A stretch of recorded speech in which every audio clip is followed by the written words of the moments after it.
When I tell people that my HOA tried to burn down my daughter's treehouse and didn't know I control the county helicopter patrol, they think I'm exaggerating. I wish I were. It was 5:47 a.m. on a Tuesday when my life changed forever. I'd gotten up early to review flight schedules for the county helicopter patrol, a job that had become my sanctuary after losing my wife Sarah 3 years ago. The morning coffee was still brewing when I heard voices coming from our backyard. Not the usual neighborly chatter, but hushed, urgent whispers that made the hair on my neck stand up. I peered through the kitchen blinds and felt my blood freeze. 3 figures stood beneath Emma's treehouse, and one of them, Karen Mitchell, our HOA president, was holding a red gas can. Another man I recognized as board member Derek Sullivan had a book of matches in his hand. The third person, Janet Reeves from the architectural committee, was taking photos with her phone. "This is it," Karen was saying, her voice carrying in the still morning air. "We document the removal of this unauthorized structure, and then we eliminate the problem permanently. The county fire marshal will rule it an electrical hazard that spontaneously combusted." My hands started shaking. That treehouse wasn't just wood and nails, it was the last project Sarah and I had worked on together before the cancer took her. Every board, every painted detail, every carefully carved initial represented a promise I'd made to my 8-year-old daughter Emma that some things would never change, no matter how dark our world became. I watched Derek unscrew the gas cap with methodical precision, the same way he'd probably approached every petty power play that had made our neighborhood a living hell for the past 2 years. These people had turned what should have been a peaceful suburban community into their personal fiefdom, wielding HOA bylaws like weapons against anyone who dared to live differently than their narrow vision demanded. "Are you insane?" I roared, bursting through the back door. All 3 of them jumped like teenagers caught vandalizing. Karen's perfectly manicured facade cracked for just a moment before reassembling into that familiar mask of righteous indignation. "Mr. Thompson," she said, setting down the gas can with theatrical casualness, "we're here on official HOA business. This structure violates Section 4.7 of our architectural guidelines. Treehouses are explicitly prohibited on properties within Willowbrook Estates." "You were about to burn it down," I said, my voice barely controlled. "I saw you with the matches." Derek stepped forward, his chest puffed out like a rooster asserting dominance. "We were conducting a safety inspection. This ramshackle construction poses a fire hazard to the entire neighborhood. The board voted unanimously last night immediate removal is required." I stared at these 3 people who had somehow convinced themselves they were the arbiters of suburban morality. Karen Mitchell, with her $200 highlights and Mercedes SUV that violated her own precious parking guidelines every single day. Derek Sullivan, who'd moved here 6 months ago and immediately launched a campaign to become the neighborhood's self-appointed enforcer. Janet Reeves, who photographed everyone's garbage cans like she was documenting war crimes. "That treehouse has been there for 3 years," I said. "You approved the plans yourself, Karen." "I have the signed documents." Karen's smile was sharp enough to cut glass. "Previous approvals can be revoked when safety concerns arise. We've received multiple complaints from concerned neighbors about children climbing to dangerous heights without proper supervision." It was a lie, and we all knew it.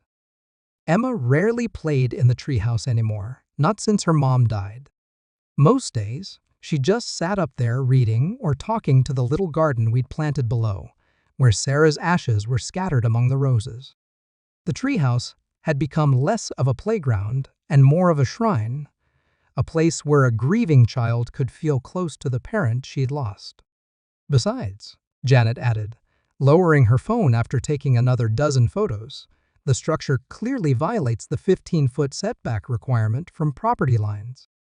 It's also painted in non-approved colors that clash with the neighborhood's aesthetic standards." I felt something dangerous rising in my chest, a cold fury that I hadn't experienced since the night Sarah took her last breath. These people had no idea what they were threatening to destroy. They saw rules and violations where I saw memories and love. They saw an eyesore where Emma saw the last tangible connection to her mother's hands, her mother's laughter, her mother's dreams for our family's future. "Get off my property," I said quietly. Derek chuckled, as if my pain was entertaining. "We're not going anywhere until this safety hazard is addressed. The board has full authority to enter any property for inspection purposes. It's in the HOA agreement you signed when you bought this house." "What you're planning isn't an inspection," I shot back. "It's arson. And if you think I'm going to stand here and watch you destroy the last thing my daughter has left of her mother, you've seriously underestimated the wrong person." Karen's expression shifted into something that might have been sympathy if I didn't know her better. "Mr. Thompson, we understand you've experienced a tragic loss. But grief doesn't exempt anyone from community standards. This neighborhood has property values to maintain, and that construction is dragging down everyone's investment." The way she said construction, like it was something diseased, something shameful, made my vision blur with rage. This wasn't about property values or safety inspections or architectural guidelines. This was about power small, petty people drunk on their tiny authority, crushing anything that didn't fit their sterile vision of suburban perfection. "I'm giving you one chance to leave peacefully," I said, my voice so low it was almost a whisper. "Take your gas can, take your matches, take your cameras, and get off my land before I call the police and report an attempted arson." Derek laughed outright. "Call whoever you want. We own this neighborhood, Thompson. The sheriff, the fire department, the county inspectors, they all know who really runs things around here.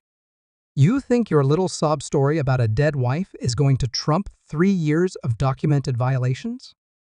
That's when I realized these people weren't just bullies, they were dangerous. They'd convinced themselves that their positions on a homeowners association board gave them the right to terrorize their neighbors, to destroy property, to traumatize children who'd already lost enough. They operated with the casual cruelty of people who'd never faced real consequences for their actions. Janet stepped closer to the treehouse, running her hand along one of the support posts that Sarah and I had sanded smooth on a Saturday afternoon that now felt like a lifetime ago. "The wood is clearly rotting," she announced, though I'd just inspected and treated every inch of the structure 2 weeks earlier. "This could collapse at any moment. It's actually a mercy that we're handling this before someone gets seriously injured." I watched her examine the painted details, the little heart Sarah had added around Emma's initials, the rainbow that had taken 3 coats to get just right, the tiny bird that Emma insisted looked exactly like the cardinal that visited our feeder every morning. To Janet, these were just obstacles to her vision of uniformity. To my family, they were irreplaceable pieces of our history. "You have no idea what you're dealing with," I told them, my voice steadier now. A plan was beginning to form in my mind, not revenge exactly, but justice. These people had built their little empire on the assumption that no one would ever push back hard enough to matter. They were about to learn how wrong they were. Karen checked her expensive watch with theatrical impatience. "We're not interested in threats, Mr. Thompson. You have 48 hours to begin dismantling this structure voluntarily. If you refuse, the board will authorize professional removal at your expense. The costs will be added to your HOA dues, along with applicable fines for non-compliance." She turned to leave, then paused like a villain in a bad movie. "Oh, and Mr. Thompson? Your daughter's birthday party next weekend? The one you filed a permit for. The board voted to revoke approval for that as well. Too many cars, too much noise, potential liability issues. I'm sure you understand. Emma's birthday party. The first one since Sarah died. We'd planned it for weeks, her friends from school, a small cake, simple decorations. Nothing elaborate, nothing that could possibly violate any reasonable community standard. But these people weren't reasonable, and this wasn't about standards. This was about breaking me down, piece by piece, until I either fell in line or fled the neighborhood entirely. As they walked away, I heard Derek mutter to Karen, 48 hours is generous. Should have just burned it down and let him deal with the cleanup. They had no idea that every word they'd spoken had been absorbed by someone who spent 40 hours a week coordinating aerial surveillance across 3 counties. They had no clue that their little suburban power trip had just put them on the radar of someone with access to resources they couldn't imagine. Most importantly, they had no concept that threatening Sarah's Emma, had just declared war on the wrong father. I stood in my backyard long after they disappeared around the corner, staring up at the treehouse that had become the center of everything I was fighting to preserve. Somewhere inside that small wooden sanctuary, Emma's stuffed elephant sat waiting for her return, surrounded by books and drawings and all the small treasures that 8-year-olds collect. This wasn't just about a structure anymore. This was about whether love and memory had any power against bureaucracy and spite. For the past 12 years, I'd been the county helicopter patrol coordination supervisor, a position that meant I controlled aerial surveillance operations across 3 counties, managed a fleet of 6 helicopters, and coordinated with every law enforcement agency from the state police to the DA. I almost laughed. Morrison, Williams & Associates was a law firm that specialized in slip and fall cases and personal injury claims. They were about as qualified to handle property law as I was to perform brain surgery. But Karen's threat revealed something important. She was desperate enough to waste money on lawyers, which meant she was afraid of something. "Karen," I said, letting a note of steel creep into my voice, "I need you to understand something very clearly. That treehouse isn't going anywhere. And if you or anyone else from your board sets foot on my property again without a court order, I'll have you arrested for trespassing and attempted arson." "You can't intimidate us, Thompson," she snapped, but I could hear the uncertainty underneath her bluster. "We have the law on our side. We have community standards to uphold. You have 24 hours to withdraw your threat," I interrupted. "After that, I start making phone calls you really don't want me to make." I hung up before she could respond. The truth was, I was already making those phone calls.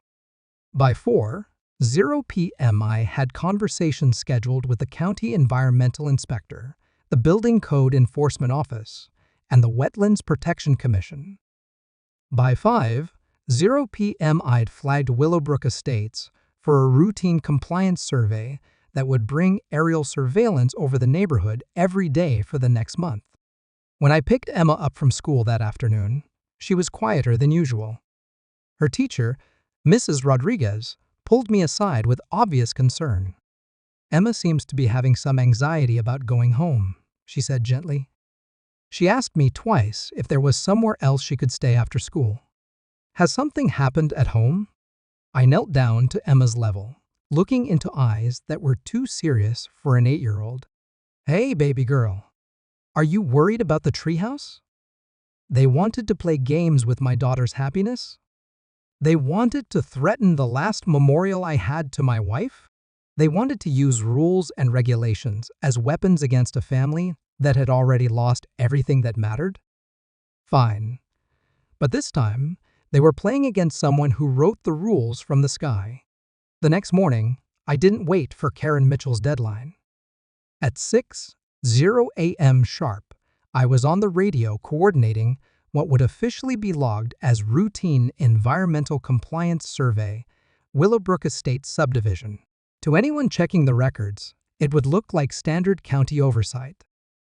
To the HOA board members, who were about to have their morning coffee interrupted by the thunderous roar of helicopter rotors, it was going to feel like the wrath of God descending from above. "Charlie 7, You're cleared for low-altitude survey pattern over grid reference 247AA. I radioed to pilot Jake Morrison, a 20-year veteran who'd flown everything from medical evacuations to drug interdiction operations. Maintain 200 feet, full photographic documentation. Pay special attention to any structures that appear to violate setback or environmental regulations. Jake's voice crackled back through the radio with barely contained amusement. Copy that, Control. Beginning survey run now. Weather conditions are perfect for detailed observation. From my office window, I watched Charlie 7 sweep across the morning sky toward Willowbrook Estates, its camera array already recording everything in high-definition detail.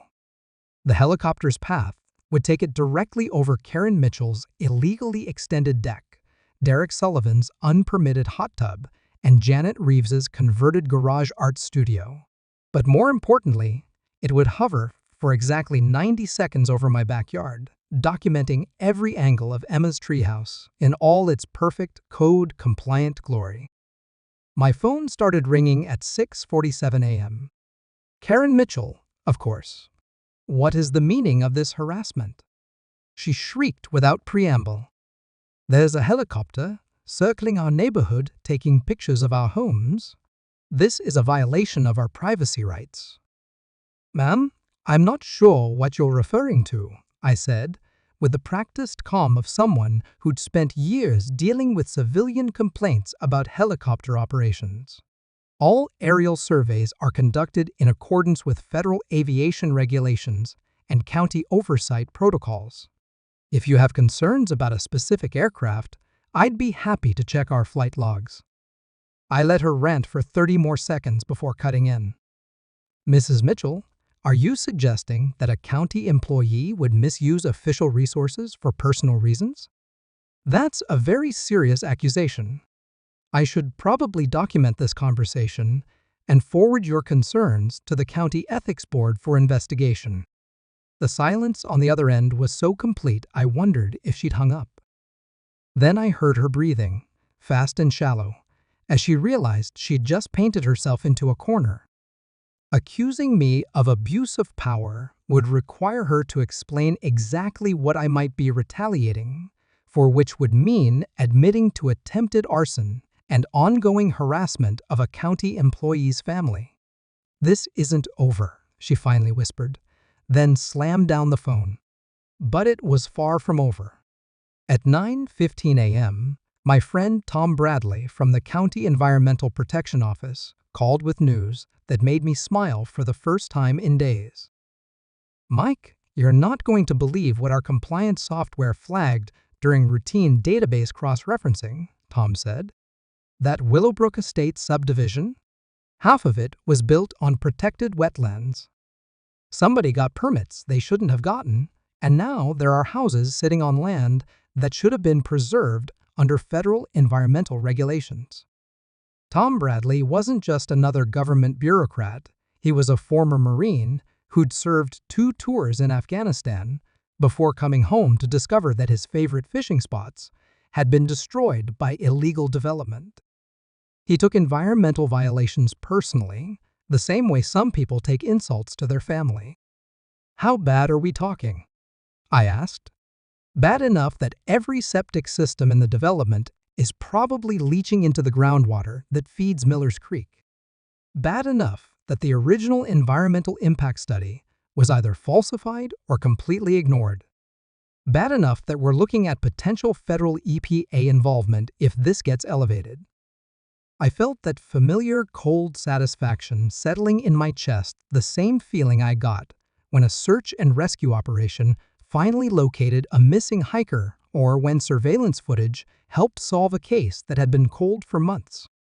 The pieces were falling into place exactly as I'd hoped. What do you need from me? I asked. Aerial documentation of current conditions. We need before and after comparisons showing how the development has impacted water flow, vegetation patterns, wildlife corridors. The kind of comprehensive survey that would require multiple flyovers at different times of day, different weather conditions. I think we can accommodate that request, I said. How does daily aerial surveillance for the next month sound? Tom's laugh was sharp with anticipation. Perfect. And Mike? Some of those houses are going to need full environmental impact assessments, the kind that require residents to relocate temporarily while soil and water testing is conducted. Could get expensive for homeowners who didn't do their due diligence when they bought. After hanging up with Tom, I made my second call of the day, this one to Detective Sarah Chen, with the County Sheriff's Fraud Investigation Unit.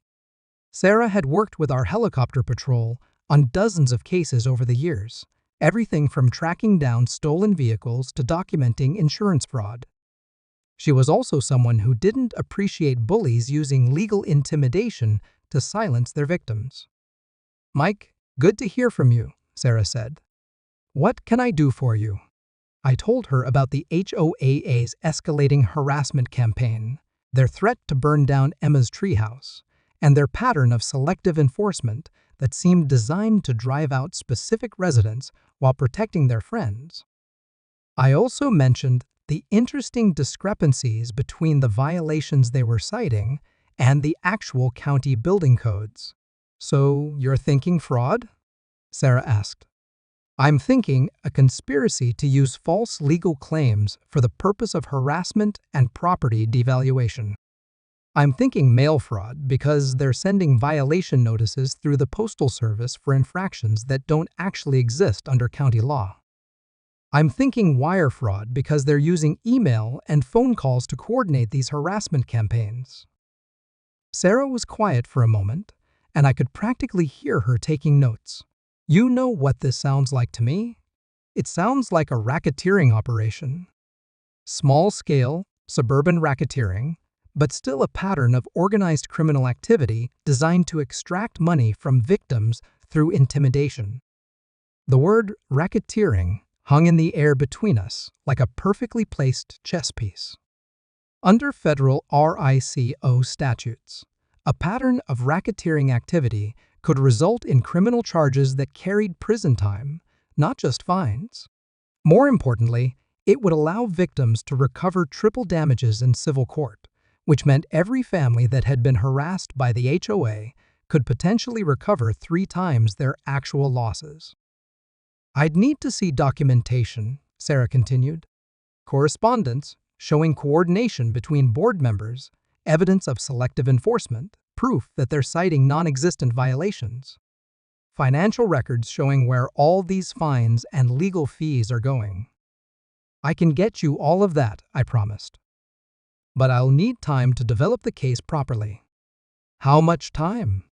I looked out my window at Charlie 7, beginning another survey pass over Willowbrook Estates.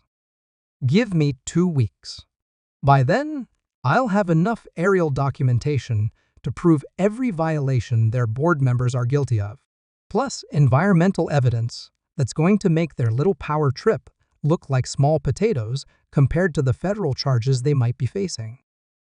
By noon, I had 3 more allies recruited to the cause. Maria Santos had reached out to her cousin, who worked in the county assessor's office, and discovered that several Willowbrook Estates properties were being assessed at values that didn't match their actual improvements, which suggested either tax fraud or appraisal fraud, depending on which direction the numbers were skewed.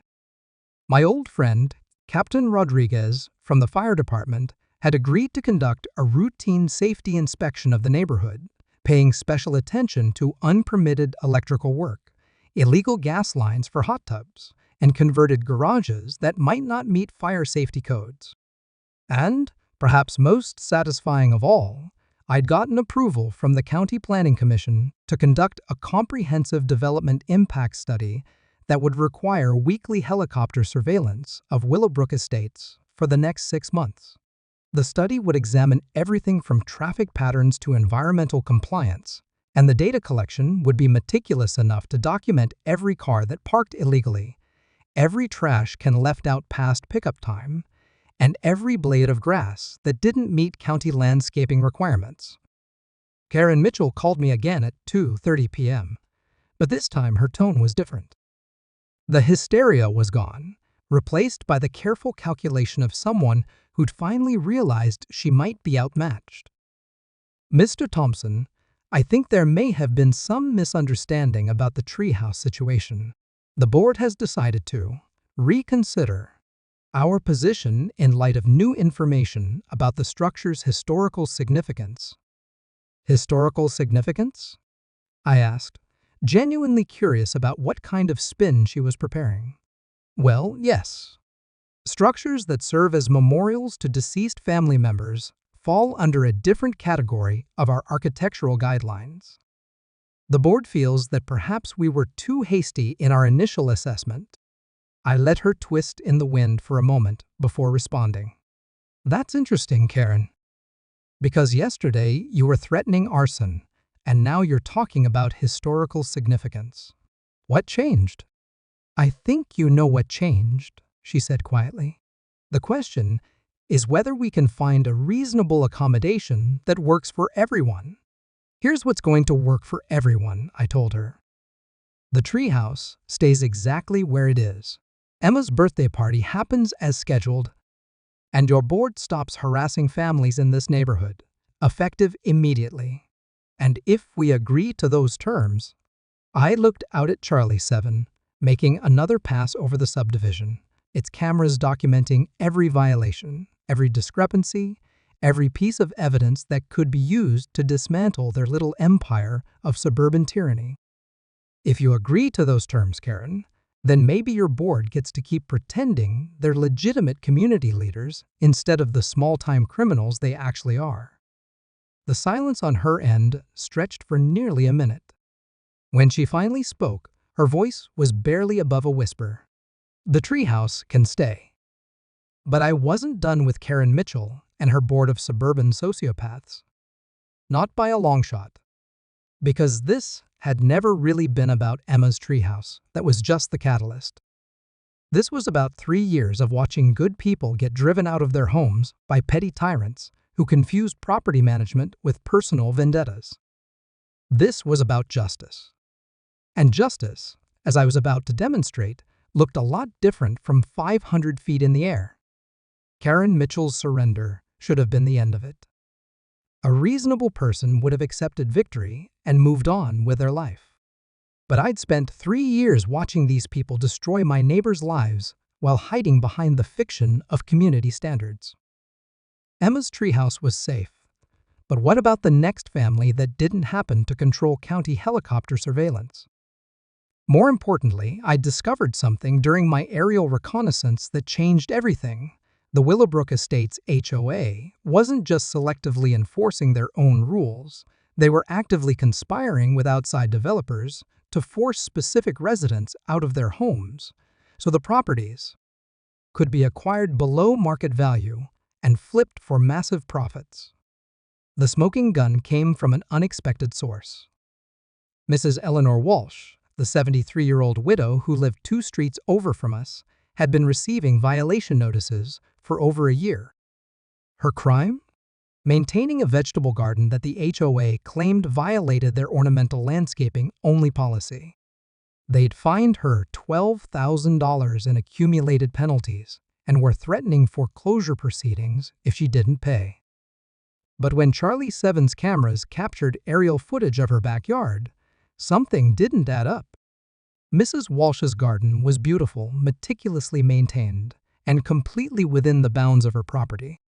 More importantly, it was identical to 3 other gardens in the neighborhood that had never received a single violation notice.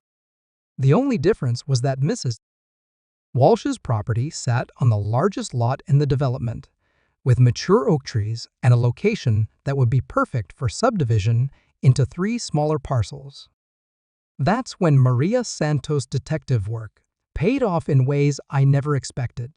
While researching property records, she discovered that a company called Suburban Development Solutions LLC had filed preliminary permits to purchase and redevelop up to 12 residential properties in the Willowbrook Estates area. The LLC was registered to an address that Maria recognized it was the same building where Derek Sullivan worked as a commercial real estate broker.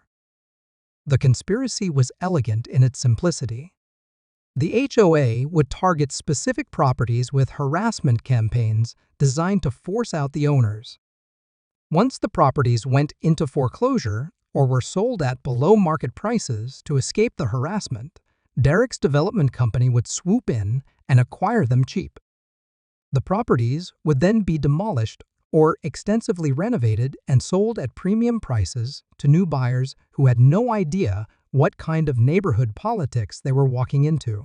It was also completely illegal under about 17 different federal and state statutes. I called Detective Sarah Chen with an update, and her reaction was everything I'd hoped for. Jesus, Mike. This isn't just harassment, this is organized fraud with racketeering elements. If we can prove coordination between the HOA board and this development company, we're looking at federal charges for everyone involved. What do you need to make a case? Everything you've got, plus financial records showing money changing hands between the HOA and Sullivan's company. Bank records, email communications, meeting minutes where they discussed targeting specific properties. The works. Give me 72 hours, I told her. But I wasn't planning to wait 72 hours to deliver justice. That evening, I made a decision that would have made Sarah proud. Instead of building a case quietly and hoping the legal system would eventually deliver consequences, I was going to expose everything at once in the most public, humiliating way possible. The monthly Willowbrook Estates HOA meeting was scheduled for Thursday evening at 7:00 p.m. in the community center. According to the bylaws, any resident could request time to address the board during the public comment period. I submitted my request Wednesday morning, listing my topic as community safety and property values concerns. Thursday arrived, with perfect weather for aerial surveillance. I'd arranged for 2 helicopters to be conducting routine patrols in our area, during the meeting completely legitimate activities that happened to put eyes in the sky directly over the community center while the board was in session. I arrived at the meeting early and set up in the back row with a laptop, a projector, and a stack of aerial photographs that represented 2 weeks of meticulous documentation. Emma was at her friend's house for a sleepover, safely away from whatever drama was about to unfold. The community center filled up with about 40 residents, the largest attendance in the HOA's history, according to the whispered conversations I was overhearing. Word had gotten around that something big was happening, though nobody seemed to know exactly what. Karen Mitchell called the meeting to order with her usual theatrical authority, flanked by Derek Sullivan and Janet Reeves at the head table. All 3 of them kept glancing nervously at my setup in the back of the room, but there was nothing they could do to stop me without violating their own parliamentary procedures. Before we begin tonight's agenda, Karen announced, I want to address some recent concerns about helicopter activity in our neighborhood. The board has been in communication with county officials, and we've been assured that the surveillance is purely routine and not targeted at any specific residents or properties. A murmur went through the crowd. Several people turned to look at me, clearly wondering if there was a connection between the helicopters and my presence at the meeting. However, Karen continued, we want to assure all residents that the board takes privacy concerns seriously and will be monitoring the situation to ensure that county resources aren't being misused for personal vendettas. The words personal vendettas hung in the air like an accusation. She was trying to frame me as the aggressor, the one using official power inappropriately. It was a smart move politically, but it was also about to backfire spectacularly.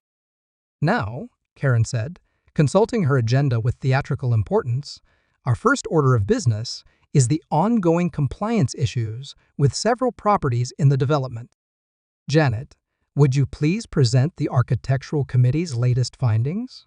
Janet Reeves stood up with a folder thick enough to choke a horse. Thank you, Karen. The Architectural Committee has identified 37 properties currently in violation of various community standards. We're recommending immediate enforcement action for the most egregious violations. She began reading from her list, The Walsh property on Birch Street continues to maintain unauthorized vegetable gardens in violation of our ornamental landscaping requirements. The Henderson property on Oak Street has failed to correct multiple citation violations dating back 8 months. The Chen property on Maple Street has installed unauthorized window treatments that don't conform to our exterior appearance standards. That was my cue. I stood up and raised my hand.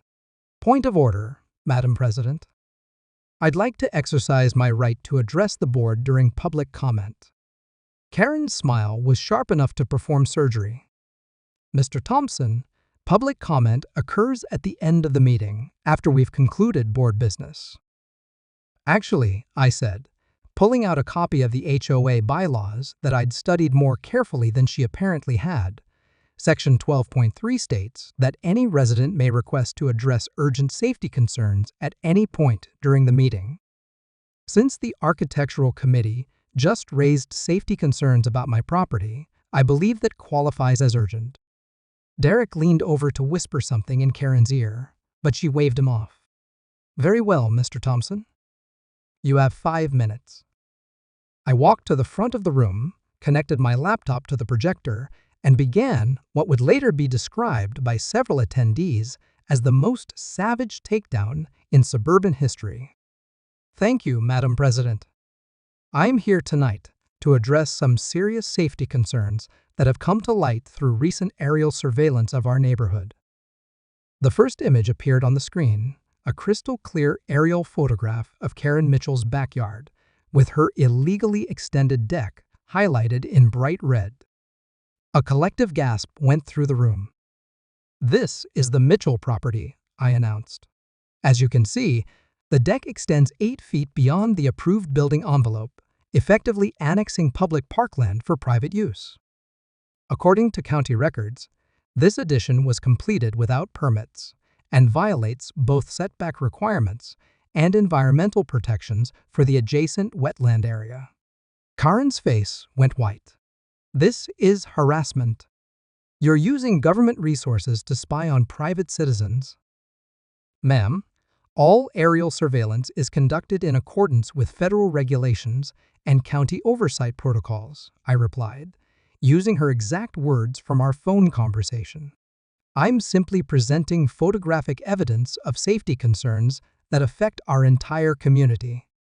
The next image showed Derek Sullivan's hot tub installation, complete with unpermitted electrical lines and gas connections that violated fire safety codes. The Sullivan property features electrical work that was completed without permits or inspections. As you can see from this thermal imaging, there are hotspots indicating potential fire hazards that pose risks to neighboring properties. Derek started to stand up, but I was already moving to the next slide. The Reeves property has been operating an unlicensed commercial art studio in a converted garage space that doesn't meet fire safety requirements for public occupancy. County records show no permits for this conversion, and the electrical load appears to exceed residential capacity standards. Janet's mouth was opening and closing like a fish gasping for air. But I wasn't done. The next series of slides showed every single violation I documented over 2 weeks of surveillance: illegal pools, unpermitted additions, environmental violations, tax assessment discrepancies. Property after property belonging to HOA board members and their allies, all documented in stunning high-definition detail. Now, I said, advancing to the final section of my presentation, let's talk about the really interesting discoveries. The screen filled with a financial chart showing money transfers between the HOA's operating account and Suburban Development Solutions, LLC.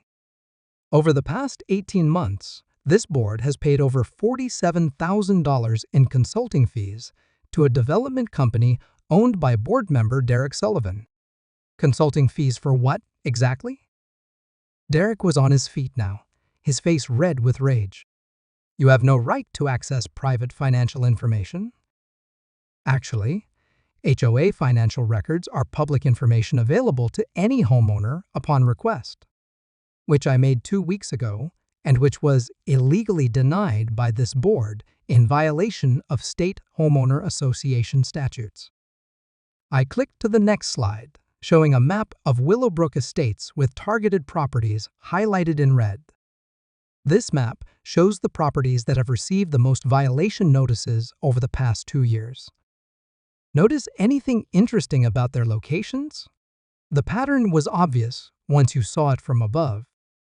Every targeted property sat on premium lots with mature landscaping, privacy, or subdivision potential.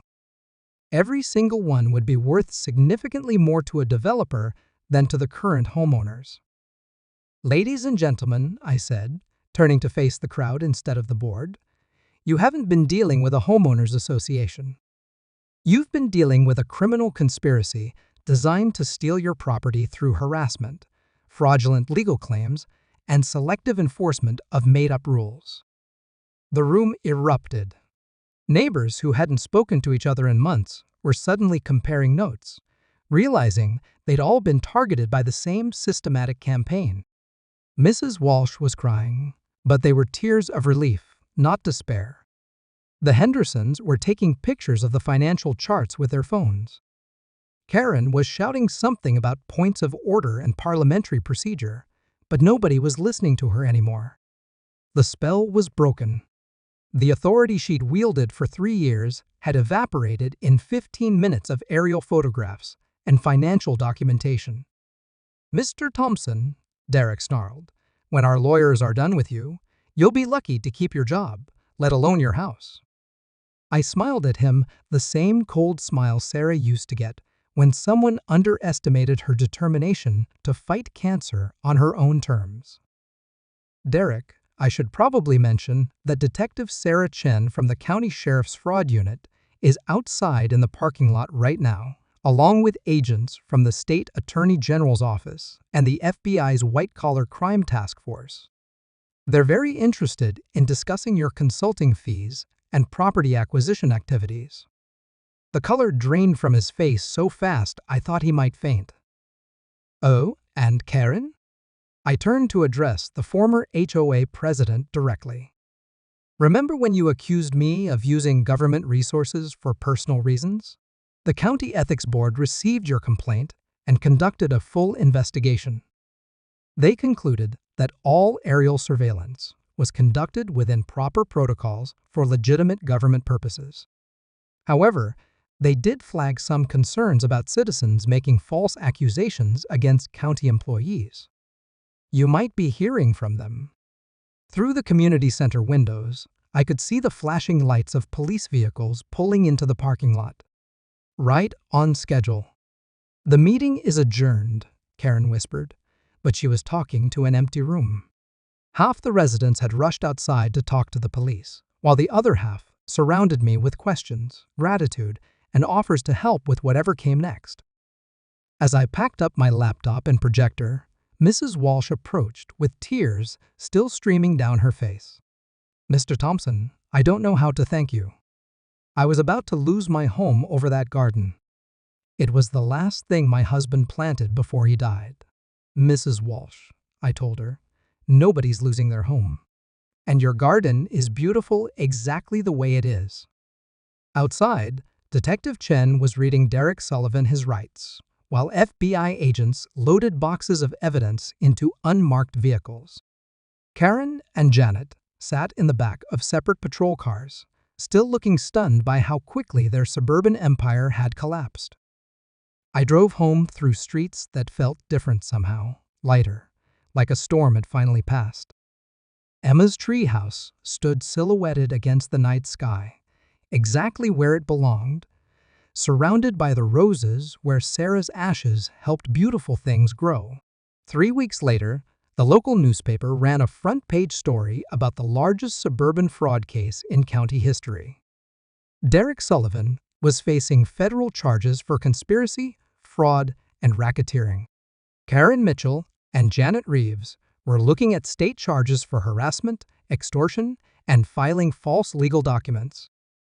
The HOA was dissolved, its assets distributed to the homeowners who'd been victimized by its leadership. Emma's 8th birthday party was everything we'd hoped it would be and more. 12 kids running around our backyard, playing games, eating cake, and climbing in the treehouse that had become a symbol of something larger than itself. Mrs. Walsh brought vegetables from her beautiful, perfectly legal garden. The Hendersons brought their kids, who hadn't been allowed to play outside during the worst of the harassment campaign. As I watched Emma laughing with her friends, safe in the sanctuary that Sarah had helped build, I realized something important. Sometimes the best way to honor the people we've lost is to fight for the people we still have. Sometimes justice doesn't come from courts or lawyers or official proceedings. Sometimes justice comes from 500 feet in the air, with cameras that never lie and evidence that speaks for itself. The treehouse would always be there, exactly where it belonged, surrounded by love instead of fear. And Karen Mitchell? Well, Karen Mitchell learned that some parents will move heaven and earth, or at least mobilize county helicopter patrols to protect their children's happiness. She picked the wrong fight with the wrong family at the wrong time. But more importantly, she forgot the most basic rule of suburban warfare: never threaten someone who controls the skies above your secrets. If this story taught you anything about standing up to bullies who hide behind fake authority, hit that like button and subscribe for more stories about justice served from unexpected angles. Because sometimes the best revenge isn't getting mad, it's getting even from 500 feet up.